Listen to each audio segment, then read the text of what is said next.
पिछले 24 घंटे में सोशल मीडिया पे एक बहुत ही बड़ा कंसर्न सामने आया है कि E20 फ्यूल जो होता है उससे किस तरह से गाड़ियों का इंजन खराब हो रहा है, गाड़ियां माइलेज कम दे रही हैं और किस तरह से इंश्योरेंस की जो वारंटीज होती हैं वो वॉइड हो जाती हैं इस पेट्रोल के चक्कर में। दोस्तों मैंने भी एग्जैक्टली 1 साल पहले ही गाड़ी खरीदी है जिसकी EMI मैं अभी तक भर रहा हूँ। तो मैंने सोचा यार मैं डर गया थोड़ा सा, तो मैंने कहा लो देखते हैं, इसको डिबंक करते हैं कि ये क्या ये सच है, कुछ एक्शन लेना चाहिए इसके लिए। तो मैं आपसे शेयर कर रहा हूँ, शायद आपके भी काम आ जाए और आपको कुछ समझ में आए इससे, जो आपके ऊपर है आप इसको कैसे जज करते हो।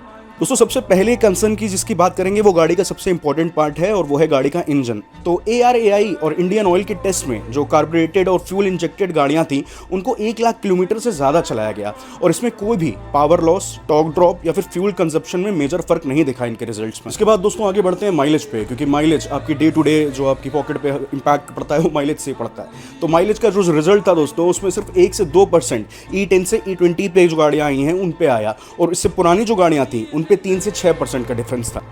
और दोस्तों ये जो फैक्टर है ये भी अगर इंजन ट्यूनिंग और E20 कंपैटिबल पार्ट्स अगर हम यूज़ करें जो अप्रैल 2023 से बाजार में लागू हो गए, मिलने लगे हैं, तो हमें इसका भी ये भी फ़र्क नहीं पड़ेगा। ये भी बहुत एक माइन्यूट सा, बहुत छोटा सा परसेंटेज है। इतना तो आप गाड़ी में AC चला देते हो तो इतना माइलेज कम हो जाता है। इसमें दोस्तों एक चीज़ गौर करने वाली और है कि एथनॉल में ऑक्टेन पेट्रोल से ज़्यादा होता है। इसका मतलब आपको जो आप गाड़ी चलाते हो वो बेटर क्वालिटी के इंजन परफॉर्मेंस में प्रोवाइड करती है इस एथनॉल से। चलिए दोस्तों ये सब हो गई हमारी पर्सनल गाड़ी की बात, क्योंकि हम सबसे पहले अपने बारे में सोचते हैं, पर इसके और फ़ायदे भी हैं इस एथनॉल ब्लेंडिंग के। सबसे बड़ा इसका जो फ़ायदा है मेरे अकॉर्डिंग वो है इन्वायरमेंट पे।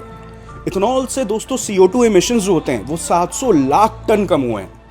एथेनॉल दोस्तों बेसिकली शुगर केन से बनाया जाता है, इसमें और भी चीज़ें हैं, मेज़, राइस और एग्री वेस्ट से भी इथेनॉल बन सकता है। पोल्यूशन कम हो जाता है और वेस्ट का यूज़ जो होता है, वेस्ट जो बेकार ही जाता है वो इसमें रिसाइकिल कर लिया जाता है।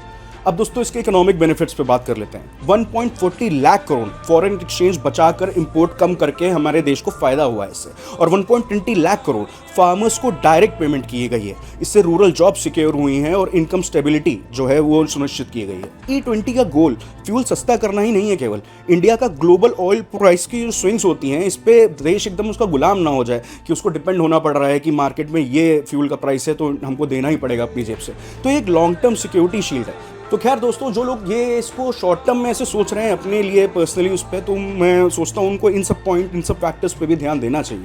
ये क्रिटिक्स जो सोचते हैं वो शॉर्ट टर्म ही रहता है। ये पॉलिसी लॉन्ग टर्म विजन की है, एनर्जी सिक्योरिटी और क्लीनर एयर और फार्मर एम्पावरमेंट की।